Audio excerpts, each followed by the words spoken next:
നമസ്കാരം രാജേട്ടൻ. രാജേട്ടൻ ഞാൻ വിളിക്കുന്നത് അങ്ങനെ ഒരു പരിചയമുള്ളതുകൊണ്ടാണ്. രാജ് മാർത്താണ്ഡം, അതാണല്ലോ ശരിക്കും ഫുൾ നെയിം അല്ലേ? മലയാള ഫുൾ നെയിം എനിക്ക് ബെഡ് നെയിം വന്ന് സുന്ദർരാജ് എന്ന് പറഞ്ഞിട്ടാണ്. ഈ രാജ് മാർത്താണ്ഡം എന്ന് പറയുന്നത് ഈ പിറവി ചെയ്തുകൊണ്ടിരിക്കുമ്പോൾ സാജൻ കരുൺ സാറിൻ്റെ പിറവി ചെയ്തുകൊണ്ടിരിക്കും. അത് ഞാൻ പിന്നെ പറയാം. ഇപ്പോൾ ഇതിൻ്റെ നിങ്ങൾ ചോദിച്ചോണ്ട് പറയാം. അപ്പോൾ അലിയാർ സാർ വെച്ച പേരാണ്. രാജു എന്ന് വിളിക്കും. അപ്പോൾ അലിയാർ സാർ വെച്ച പേരാണ് മാർത്താണ്ഡം സ്ഥലമല്ലേ, അപ്പോൾ രാജ് മാർത്താണ്ഡം എന്ന് വെച്ചോ എന്ന് പറഞ്ഞിട്ട് അന്ന് വെച്ചതാണ് പിറവിയിൽ. അന്ന് തൊട്ടാണ് രാജമാർത്താണ്ഡമായത്. മലയാളത്തിലെ പ്രശസ്തരായ, ലോകമെമ്പാടും അറിയപ്പെടുന്ന പ്രശസ്തരായ സംവിധായകന്മാരുടെ കൂടെ എഫക്ട്സ് കൊടുക്കാനായിട്ട് ഭാഗ്യം ചെയ്തിട്ടുണ്ട് അല്ലേ? അതിൽ എനിക്ക് തോന്നുന്നു എല്ലാം നാഷണൽ ലെവലിൽ ശ്രദ്ധിക്കപ്പെട്ട മൂവീസ് ആയിരുന്നു കൂടുതലും. കാരണം ഷാജി എൻ കരുൺ ലോകപ്രശസ്തനായ മലയാള സിനിമാ സംവിധായകൻ, അദ്ദേഹത്തിനൂടെ തന്നെ ആദ്യമായിട്ട് ഇൻഡിവിജ്വലായിട്ട് സ്വന്തമായി സിനിമയിൽ എഫക്റ്റ് കൊടുക്കാനായിട്ട് അടൂർ ഗോപാലകൃഷ്ണൻ സാറ് ഫസ്റ്റ് പിറവി ആയിരുന്നു. ഫസ്റ്റ് ഇൻഡിവിജ്വലായിട്ട്, അതായത് സ്വതന്ത്രനായിട്ട് ചെയ്ത പടം അതായിരുന്നു. ഗ്രൂപ്പായിട്ട് ഞങ്ങൾ ചെയ്തുകൊണ്ടിരിക്കുമ്പോൾ ഒത്തിരി പടങ്ങൾ ചെയ്തായിരുന്നു. ആദ്യം ഈ എഫക്ട്സ് ഞാൻ തുടങ്ങിയത് തന്നെ ചെന്നൈയിൽ ചെറിയ പ്രായത്തിൽ എൻ്റെ ഗുരു വൈരം സാറായിരുന്നു. ഈ എഫക്ട്സ് കൊണ്ടുവന്ന ആള് വൈരമാണ്. അപ്പോൾ വൈരം സാറ് കൂടെയാണ് ഞങ്ങൾ ഈ ചെറുപ്പത്തിൽ 15ാമത്തെ വയസ്സിൽ ഞാൻ തുടങ്ങിയതാണ്. അപ്പോൾ അവിടെ നിന്ന് സാറിൻ്റെ കൂടെയായിരുന്നു. സാറിൻ്റെ കൂടെ 8 വർഷം ഞാൻ കൂടെ ജോലി ചെയ്തായിരുന്നു. പിന്നെ സാറ് മരിച്ചതിന് ശേഷം സാറിൻ്റെ കൂടെ ഇരുന്നവർ തന്നെ ഓരോരോ ഗ്രൂപ്പ് ഉണ്ടാക്കി. അവർ ഗ്രൂപ്പ് ഉണ്ടാക്കി ഓരോരോ സെക്ഷനായിട്ട് അവൻ്റെത് മാറി. അതിൽ വന്നതാണ് മനോഹർ എന്ന് പറഞ്ഞിട്ട്. അപ്പോൾ മനോഹർ കൂടെ ഞങ്ങൾ ഗ്രൂപ്പായിട്ട് ഇരുന്നപ്പോൾ വൈശാലിയൊക്കെ കൂടെ എന്നാ ചെയ്തത്. വൈശാലി, കമലഹാസൻ സാറിൻ്റെ തങ്കക്കലസം, കുറേ വർക്ക് അങ്ങനെ ചെയ്തായിരുന്നു. അതിന് ചെയ്തുകൊണ്ടിരിക്കുമ്പോഴാണ് പിന്നെ ഇടയ്ക്കിടെ ഞങ്ങൾ ഇവിടെ വരുമായിരുന്നു. ചിത്രാഞ്ജലി സ്റ്റുഡിയോയിൽ വന്ന് ചെയ്തുകൊണ്ട് പോകുമായിരുന്നു. അപ്പോൾ ഇവിടെ സ്റ്റേ അല്ല, അവിടെ നിന്ന് ചെന്നൈയിൽ വന്ന് ചെയ്തുകൊണ്ട് പോകും. അങ്ങനെ ചെയ്ത് വന്നപ്പോഴാണ് പെട്ടെന്ന് എനിക്ക് വീട്ടിൽ വരേണ്ടി വന്നു. നാട്ടിൽ മാർത്താണ്ഡത്ത് അമ്മയ്ക്ക് സുഖമില്ല എന്ന് പറഞ്ഞിട്ട് ടെലിഗ്രാം വന്നിട്ട് ഇങ്ങ് വരേണ്ടി വന്നു. അങ്ങനെ കുറച്ച് ദിവസം ഇവിടെ നിൽക്കുമ്പോഴാണ് ഈ വർക്ക് സാജൻ പെട്ടെന്ന് ഒരു ടെലിഗ്രാം വന്നു. അപ്പോൾ ഇത് ഉണ്ണി സാറാണ് ടെലിഗ്രാം അടിച്ചത്. അങ്ങനെ ടെലിഗ്രാം വന്നപ്പോൾ ഞാൻ നേരെ വന്ന് ഇവിടെ കണ്ട് ഇമ്മീഡിയറ്റ്ലി ചിത്രാഞ്ജലി എന്ന് പറഞ്ഞിട്ട് അടിച്ചപ്പോൾ ഞാൻ നേരെ ചിത്രാഞ്ജലി വന്ന് അന്വേഷിച്ചു. അപ്പോൾ ഉണ്ണി സാറെ കാണണമെന്ന് പറഞ്ഞ് ഉണ്ണി സാറെ കണ്ടു. അപ്പോഴാണ് ഈ പിറവി വർക്ക് നടന്നുകൊണ്ടിരിക്കുന്നത്. ഡബ്ബ് അതിൻ്റെ പോസ്റ്റ് പ്രൊഡക്ഷൻ നടന്നുകൊണ്ടിരിക്കുന്നു. അപ്പോഴാണ് സാറ് പറഞ്ഞത്, എങ്ങനെ രാജു ഇവിടെ തന്നെ ഉണ്ടോ അല്ല ചെന്നൈ പോകുമെന്ന്. അപ്പോൾ ഞാൻ പറഞ്ഞു കുറച്ച് ദിവസം ഉണ്ടാവും, അമ്മയ്ക്ക് സുഖമില്ലാതെ ഞാൻ വന്നതാണ് എന്ന് പറഞ്ഞിട്ട്. അപ്പോൾ സാറിനെ ഒന്ന് കാണണമെന്ന്. അപ്പോൾ എനിക്കറിയില്ല വർക്കിൻ്റെ ഇതിനാണ് വിളിച്ചതെന്ന് പറഞ്ഞിട്ട് സാറിൻ്റെ സാജി സാറിനെ ഒന്ന് കാണണം എന്ന് പറഞ്ഞിട്ട്. അപ്പോൾ ശരിയെന്ന് പറഞ്ഞിട്ട് അന്ന് അപ്പോഴേ ഉണ്ടായിരുന്നു അവിടെ. അപ്പോൾ ഷാജൻ കരുൺ സാറ് പിറവി എന്നുള്ള പടമാണ് അവർക്ക് നടന്നുകൊണ്ടിരുന്നത്. അപ്പോൾ സാറിനെ കണ്ടു. സാറ് നമുക്ക് കുറച്ച് ലൈവ് ചെയ്യണമല്ലോ, സാർ പതുക്കെ സംസാരിക്കും. അപ്പോൾ നമുക്ക് കുറച്ച് ലൈവ് ചെയ്യണമല്ലോ, ചെയ്യാവോ എന്ന് ചോദിച്ചു. ചെയ്യാം സാർ. അപ്പോൾ സാധനങ്ങൾ എൻ്റെ കയ്യിലില്ലായിരുന്നു. അപ്പോൾ കുറച്ച് കളക്ട് ചെയ്യണമായിരുന്നു. എല്ലാം കളക്ട് ചെയ്തെടുത്ത് ഇപ്പോൾ സാർ ഒരു ഡേറ്റ് പറഞ്ഞു. ആ ഡേറ്റിക്ക് ഞങ്ങൾ തുടങ്ങി. കിട്ടത്തട്ട ഒരു മാസത്തോളം ആ വർക്ക് നടക്കുകയായിരുന്നു പിറവി. അതിൽ നല്ല അനുഭവമായിരുന്നു. കാരണം പിറവിയെ ഇച്ചിരി സൗണ്ട് മൈന്യൂട്ടായിട്ടുള്ള, കാരണം പെർഫെക്റ്റായിട്ട് ചെയ്യുന്ന സാറിന് ക്വാളിറ്റി മെയിനായിട്ടുമുള്ള പെർഫെക്റ്റായിട്ട് വേണം താനും. അപ്പോൾ അത് ഉള്ളത് അത്രയ്ക്ക് മാത്രം നമ്മൾ കഷ്ടപ്പെട്ട്, അതിൽ ഒത്തിരി കഷ്ടപ്പെട്ടായിരുന്നു. കാരണം ആർട്ടിസ്റ്റ് പ്രേംജി ചേട്ടൻ മഴയിൽ നനഞ്ഞ് കൊഴുന്ന് ചെടിയിൽ ചവിട്ടി, അതെ, അപ്പോൾ മഴയിൽ കൊഴുന്ന് നനഞ്ഞ് അങ്ങനെ നടന്ന് വരുന്ന ചെടിയിൽ ചാർക്കി വീഴുന്നു. അപ്പോൾ ഇതൊക്കെ നമ്മൾ എത്ര ക്രിയേറ്റ് ചെയ്ത് കൊടുത്തിട്ടും സാറിന് സൗണ്ട് ആവുന്നില്ല. അപ്പോൾ പിന്നെ അതിൽ തന്നെ സ്റ്റുഡിയോക്കകത്ത് തന്നെ ഇട്ട് എല്ലാം ചെടി ഉണ്ടാക്കി പ്രേംജി ചേട്ടൻ വീഴുന്നത് അതേ സ്പോട്ടിൽ തന്നെ അതുപോലെ തന്നെ വിഷ്വൽ നോക്കി വീഴുന്നതാണ് ശബ്ദം കൊടുക്കുന്നത്. അങ്ങനെയൊക്കെ ഒരുപാട് അനുഭവങ്ങളുണ്ടായിരുന്നു പണ്ടൊക്കെ. അതായത് ആദ്യകാലങ്ങളിലൊക്കെ ഓരോ മെറ്റീരിയലും അത് ആ സൗണ്ടിന് മാച്ചാവുന്ന മെറ്റീരിയൽ അതിൻ്റെ സാധനങ്ങൾ നമ്മൾ അതുപോലുള്ള ആ എഫക്റ്റ് വരുന്ന മെറ്റീരിയൽ കണ്ടെത്തണം, എല്ലാം ക്രിയേറ്റ് ചെയ്ത് എടുക്കണം. അതുപോലെ തന്നെ ഇത് തുടങ്ങുന്നതിന് മുമ്പ് നമ്മൾ എഫക്ട്സ് കൊടുത്ത് തുടങ്ങുന്നതിന് മുമ്പ് പ്രിവ്യൂ നമുക്ക് കാണിച്ചു തരാറുണ്ടോ? പടം കാണിച്ചു തരും. ഫുൾ പടം നമ്മൾ ഫുൾ പടം നൊട്ടേഷൻ അതെ നോട്ട് ചെയ്ത് സൗണ്ട് എല്ലാം നോട്ട് ചെയ്ത് അതിൻ്റെ ഇത് പിന്നെ ക്രിയേറ്റ് ചെയ്തെടുക്കണം. അതെ, സമയം മെറ്റീരിയൽ നമ്മൾ കളക്ട് ചെയ്ത് നമ്മളെ കയ്യിലുണ്ടാവും. ഇല്ലാത്തത് പിന്നെ കളക്ട് ചെയ്യും. അത് ഞാൻ മാർക്ക് ചെയ്ത് ചെയ്യുമ്പോൾ സിഡിയുടെ സംഭവങ്ങളൊന്നും ഇല്ലല്ലോ. ഇല്ല എല്ലാം മാനുവൽ കളക്ഷൻസ് ആണ്. കാരണം ഞാൻ രാജുവേട്ടൻ്റെ വർക്ക് ഞാൻ നേരിട്ട് കാണാനിടയായിട്ടുണ്ട്. കാരണം അപ്പോഴും ഞങ്ങൾ ചിത്രാഞ്ജലിയിൽ വെള്ളം ടാങ്ക് വെള്ളം നിറച്ചിട്ടിട്ട് അതിനകത്ത് കാരണം കുളത്തിൽ വീഴുന്ന സംഭവമൊക്കെ തുഴയുന്നത്, വെള്ളത്തിലും കുളത്തിൽ വീഴുന്ന ചാടി കുളിക്കുന്നത്, നീന്തുന്നത്, ഇതൊക്കെ ലൈവായിട്ട് ചെയ്യുന്നതാണ്. ലൈവ് ചെയ്യുന്നതെന്ന് വെച്ചാൽ ശരിക്ക് ഓപ്പൺ പ്ലേസിൽ ചെയ്യുന്നതിൻ്റെ ഒരു എഫക്റ്റ് കിട്ടും. ബാക്കിയുള്ളതെല്ലാം ഒരു അടഞ്ഞ ശബ്ദമായിരിക്കും. ചെറിയ പാത്രത്തിൽ വെച്ച് അത് വെച്ചാകത്തില്ല. അപ്പോൾ ഈ ടാങ്ക് നിറച്ച് ടാങ്കിൽ വെച്ച് കൊടുക്കുമ്പോൾ ഓപ്പൺ പ്ലേസിൽ ചെയ്യുന്നതിൻ്റെ ഒരു എഫക്റ്റ് കിട്ടും. അത് നല്ല ശബ്ദമാണ്, നല്ല വെറൈറ്റിയാണ്. പിന്നെ ബാക്കിയുള്ള സൗണ്ടുകളെല്ലാം ക്രിയേറ്റ് ചെയ്ത് ഒരു സൗണ്ട് ഇപ്പോൾ നമ്മൾ പടത്തിൽ കാണുന്ന എല്ലാം അതേ സൗണ്ട് വെച്ച് കൊടുക്കണമെന്നും ഇല്ല. കാരണം കൊടുത്താലും അത് ചെറിയ സൗണ്ട് ക്ലിയർ ആവണമെന്നില്ല.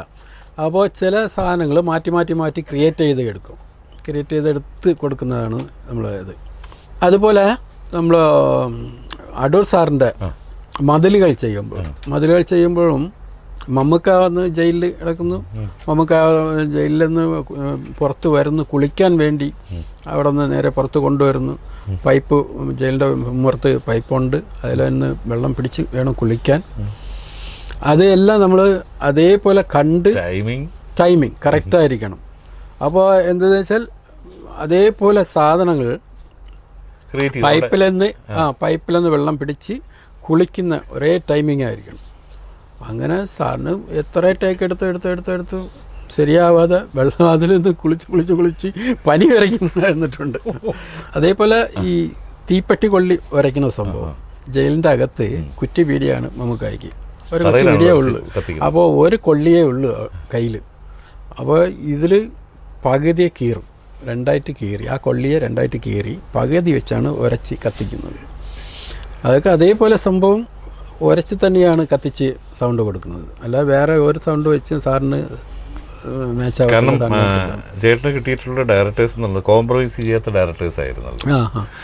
അതൊരു നല്ല അനുഭവം കൂടിയാണ്. നമുക്ക് അതെ പെർഫെക്ഷൻ്റെ ഇതും നമുക്ക് സൗണ്ട് ചെയ്തെടുക്കാനുള്ള ഇതും ചെയ്താൽ നമുക്ക് നമ്മൾ ഇത്രയും ചെയ്തല്ല എന്നുള്ള ഒരു സന്തോഷവും നമുക്ക് ഇപ്പോൾ തിരിച്ച് കേൾക്കുമ്പോഴേ അതൊക്കെ നല്ല അനുഭവങ്ങളും ഉള്ളതാണ്. സാറിൻ്റെ പിറവി അല്ലാതെ സ്വമ്മ് ചെയ്ത സമയത്തും ഈ വട ചുട്ട് തിന്നുന്ന ഒരു സംഭവങ്ങളുണ്ട് റെയിൽവേ സ്റ്റേഷനിൽ. അപ്പോൾ അത് ഇതുപോലെ തന്നെയാണ്. വട ഉണ്ടാക്കി സ്റ്റവ് അടുപ്പ് എല്ലാം വെച്ച് മൈക്കിൻ്റെ മുമ്പിൽ തിയേറ്ററിൽ പടം കണ്ടുകൊണ്ട് നേരിട്ട് ചുട്ട് കൊടുക്കുകയായിരുന്നു. അതൊരു ഭയങ്കര അനുഭവമാണ്. ക്ലീൻ ഇതായിരിക്കും, പെർഫെക്റ്റ് ആയിരിക്കണം, കറക്റ്റ് സിങ്ക് ആയിരിക്കണം. നമുക്ക് കമ്പ്യൂട്ടർ പോലെ പിടിച്ചിടാൻ പറ്റൂലല്ലോ, അതെ ഇന്റർലാക്ക് ആയതുകൊണ്ട് ഒന്ന് റിയൽസിൽ നമ്മൾ എടുക്കും, എന്നാലും ടേക്കിൽ കറക്റ്റ് സിങ്ക് ആയിരിക്കണം. അതുപോലെ വടച്ചുട്ട് റെയിൽവേ സ്റ്റേഷനിൽ എല്ലാം തിന്നോണ്ടിരിക്കുമ്പോൾ ഞങ്ങൾ സ്റ്റുഡിയോയിലിരുന്ന് ഓരോരുത്തരും തിന്നോണ്ടിരിക്കുക ഒറിജിനലായിട്ട്. അതെ എല്ലാം പെർഫെക്റ്റ് ആയിരിക്കണം. വളരെ പ്രാധാന്യമുള്ള സംഭവമാണ്. കാരണം ഇന്നിപ്പോ ഇപ്പോൾ സംഭവിച്ചത് നമ്മുടെ ടെക്നോളജി ഇത്രയും ഡെവലപ്പായി. പിന്നെ ഒരു സൗണ്ടുകൾ സാധനങ്ങൾ ഒരു കളക്ട് ചെയ്ത് വെച്ചിരുന്നാൽ അത് എടുത്ത് പോസ്റ്റ് ചെയ്താൽ മതി. നമുക്ക് എവിടെ മാറ്റി ചെയ്യണമെങ്കിലും അത് സിംഗിൾ നമുക്ക് പോസ്റ്റ് ചെയ്യാം, പ്രോബ്ലം ഇല്ല. നടത്തയിൽ തന്നെ പല ഭാവങ്ങളുണ്ട്. നമ്മൾ ചുമ്മാ സാധാരണ അത് നടന്നു പോകുന്ന സ്റ്റെപ്പല്ലേ എന്ന് പറയും. അതല്ല, സ്റ്റെപ്പിൽ ചെരുപ്പിട്ട് നടക്കുന്നതുണ്ട്, ഷൂ ഇട്ട് നടക്കുന്നതുണ്ട്, ബെയർ ഫുട്ടിൽ നടക്കുന്നതുണ്ട്. അതേപോലെ ഈ മണലിൽ നടക്കുന്നതുകൊണ്ട്, മെറ്റലിൽ നടക്കുന്നതുകൊണ്ട്, ടാർ റോഡിൽ നടക്കുന്നുണ്ട്, സിമെൻറ്റിൽ നടക്കുന്ന, അതിൽ നടത്തയിലും ഈ ഫീലിംഗിൽ നടക്കുന്നവരുണ്ട്. ചില ഫാസ്റ്റിൽ എന്തൊക്കെയോ മനസ്സിൽ പല ഇതുകൾ വെച്ച് അങ്ങനെ നടക്കുന്നവരുണ്ട്. അതല്ലാതെ ഭയങ്കര ടെൻഷൻ പിടിച്ച് നടക്കുന്നവരുണ്ട്. അങ്ങനെ ഓരോരോ ഭാവങ്ങളാണ്.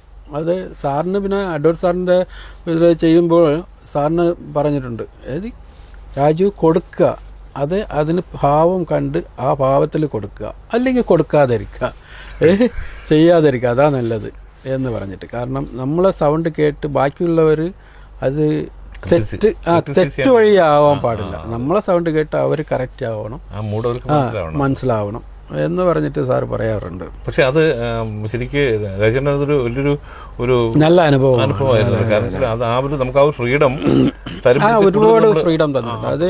അത് സാറ് സായി സാറും അതുപോലെ അടൂർ സാറും അതുപോലെ വലിയ വലിയ ഡയറക്ടേഴ്സ് എല്ലാവരും നമുക്ക് ചെയ്യുന്ന ക്രിയേറ്റ് ചെയ്ത് എടുത്ത് കൊടുക്കുന്ന സൗണ്ടുകൾക്ക് നമുക്ക് ഫ്രീഡം തന്നിട്ടുമുണ്ട്. അതേപോലെ അവർ നമ്മൾ നല്ല സൗണ്ടൊക്കെ അവർ വെൽക്കം പറഞ്ഞിട്ടുമുണ്ട്. അപ്പോൾ നമ്മുടെ ഈ ബ്രീത്തിന്റെ ഉദാഹരണം കിതച്ചൊരാൾ വരുന്ന സാധനമൊക്കെ ലൈവ് ചെയ്യുമ്പോൾ മൈക്കിൽ നമ്മുടെ ആ കിതപ്പ് നമ്മൾ ഡയറക്റ്റ് ചെയ്യണം ചെയ്യുന്നത്, അങ്ങനെയാണ് ചെയ്യുന്നത്. ബ്രീത്ത് നമ്മൾ ഈ വെള്ളം കുടിക്കുന്നതായാലും ശ്വാസം വലിക്കുന്നതായാലും അതിൻ്റെ സിങ്കിൽ കൊടുക്കണം. ഇപ്പോഴത് കുറച്ച് സിങ്ക് ഔട്ട് ആയിപ്പോയാലും പിടിച്ചു വയ്ക്കാം. അപ്പോൾ ആ സമയത്ത് എന്ന് വെച്ചാൽ നമ്മൾ സിങ്കിൽ എല്ലാം നമ്മൾ പിക്ചർ നോക്കി അത് കറക്റ്റ് ചെയ്യണം. അതേപോലെ അടൂർ സാറിൻ്റെ ഒരു പടത്തിൽ ഈ ചോറ് വാരി തിന്നുന്ന സംഭവങ്ങളുണ്ട്. അതായത് ചോറ് തിന്നുന്ന വെച്ചാൽ സാധാരണ എല്ലാവരും ചോറ് വാരി തിന്നും ഇല്ല, അതേപോലെ അല്ല, ഇത് ഒരു ആർത്തിയിൽ വാരി തിന്നുന്ന ഒരു സംഭവം. അപ്പോൾ ആ എഫക്റ്റ് ഇതിൽ കൊണ്ടുവരണം.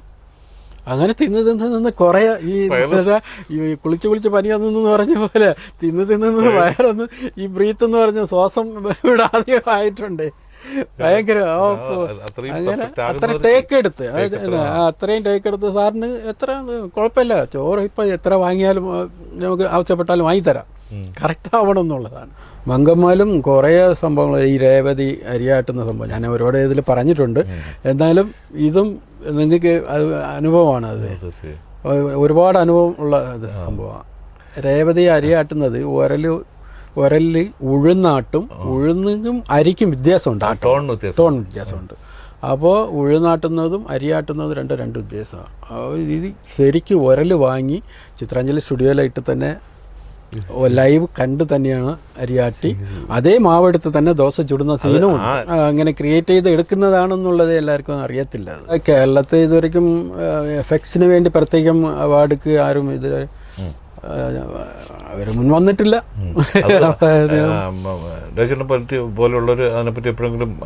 ഞാൻ ഫൈറ്റ് ചെയ്യാറില്ല. ഞാനിപ്പോ 1-2 പേരോട് സംസാരിച്ച് ഇപ്പൊ അവാർഡ് തരണമെങ്കിൽ എല്ലാം രാജമാർത്താണ്ഡത്തിന് ഇതല്ലേ തരേണ്ടത് എന്ന് പറഞ്ഞ് 1-2 പേര് പറഞ്ഞു.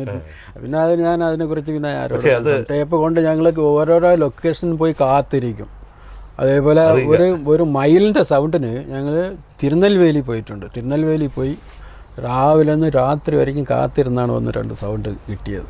അങ്ങനെ ടി വി ചന്ദ്ര സാറിൻ്റെ ഒരു വർക്കിന് അങ്ങനെ ഓരോരോ സൗണ്ട് വേണമെങ്കിലും നമ്മൾ കളക്റ്റിംഗ് ആണ്. അപ്പോഴെല്ലാം വർക്കില്ലാത്ത സമയത്തെല്ലാം ഞങ്ങൾ റെക്കോർഡ് കൊണ്ട് നടക്കും. അപ്പം ഞാൻ ചോദിച്ചോട്ടെ, ഇപ്പോൾ അല്ലാതൊരു യാത്ര പോകുന്ന സമയത്തൊക്കെ പെട്ടെന്ന് റെക്കോർഡ് ചെയ്യാൻ പറ്റുന്ന ഫെസിലിറ്റീസ് ഇത് കയ്യിലുണ്ടാവും.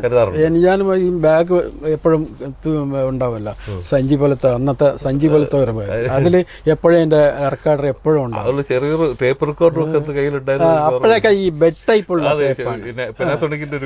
ബെഡ് ടൈപ്പുള്ള അത് എപ്പോഴും ഈ സൈഡിൽ ഉണ്ടാവും. അന്നുള്ള കഷ്ടപ്പാട് ഇപ്പം ഇല്ല. അന്ന് അൺലാക്ക് ഫിലിമിൽ ചെയ്തുകൊണ്ടിരുന്നപ്പോൾ നമ്മൾ ഞാൻ പറഞ്ഞില്ലേ, ഇപ്പോൾ 4 ടീമിൽ 4 ഗ്രൂപ്പായിട്ട് 4 16 പേര് 12 പേര് 16 പേര് എപ്പോഴും വേണം അസിസ്റ്റൻസുകൾ. അതേ പടം തന്നെയാണ് ഇപ്പോഴും നമുക്കത് ചെയ്യുന്നത്. ഇപ്പം ചെയ്യുമ്പോൾ ആകെ 2 പേര് 3 പേര് മതി. അതൊരു മാറ്റമുണ്ട്. പിന്നെ അന്നത്തെ ഏതെങ്കിലും ഓരോ ക്രിയേറ്റ് ചെയ്ത് എടുക്കുന്ന സൗണ്ടുകൾ, നമ്മൾ ഓരോ സൗണ്ടുകളും അതിന് മാച്ചായിട്ട് ക്രിയേറ്റ് ചെയ്ത് നമ്മൾ എടുത്ത് വേണം കൊടുക്കാൻ. ഇന്നത്തെ പടത്തിന് വെച്ചാൽ നമുക്ക് സൗണ്ടുകൾ നമ്മളെ കയ്യിൽ ചെറിയ നെറ്റിൽ തപ്പാം, നെറ്റിൽ കിട്ടും. ഒരു BBC സൗണ്ടുകൾ ഒരുപാട് വരുന്നുണ്ടല്ലോ. അപ്പോൾ അത്രയ്ക്കും ഒരു ഡെവലപ്പായി എന്നുള്ളതാണ്. അതേപോലെ ഈ ഒவ்வொரு സെക്ഷനും നമുക്കിപ്പോൾ ഓരോ സൗണ്ടുകൾക്ക് വേണമെങ്കിലും ഇപ്പോൾ സ്റ്റെപ്സുകൾ എല്ലാം നമുക്ക് നിന്ന് തന്നെ കൊടുക്കണം. ഇതില്ല ബാക്കിയുള്ള സൗണ്ടുകൾ ആംബിയൻസുകളെല്ലാം ഏകദേശമുള്ള സൗണ്ടുകൾ ഈ പഞ്ച് സൗണ്ടൊക്കെ ഞങ്ങൾ ക്രിയേറ്റ് ചെയ്ത് എടുത്ത് കൊടുക്കുകയായിരുന്നു പണ്ട്. ഇപ്പോഴെല്ലാം മെയിനായിട്ടുള്ള പഞ്ച് സൗണ്ട് എല്ലാം നമുക്ക് നെറ്റിൽ കിട്ടും, സെർച്ച് ചെയ്താൽ കിട്ടും. BBC വാങ്ങാം, സൗണ്ട് വാങ്ങാം. അവിടെ നിന്ന് സായിപ്പിൻ്റെ സൗണ്ടുകളാണ് ഇപ്പോൾ കൂടുതലും. ആക്ഷൻ പിക്ചറൊക്കെ എല്ലാം മെയിനായിട്ടും ഇപ്പോൾ അത് തന്നെയാണ് ഇപ്പോൾ യൂസ് ചെയ്യുന്നത്.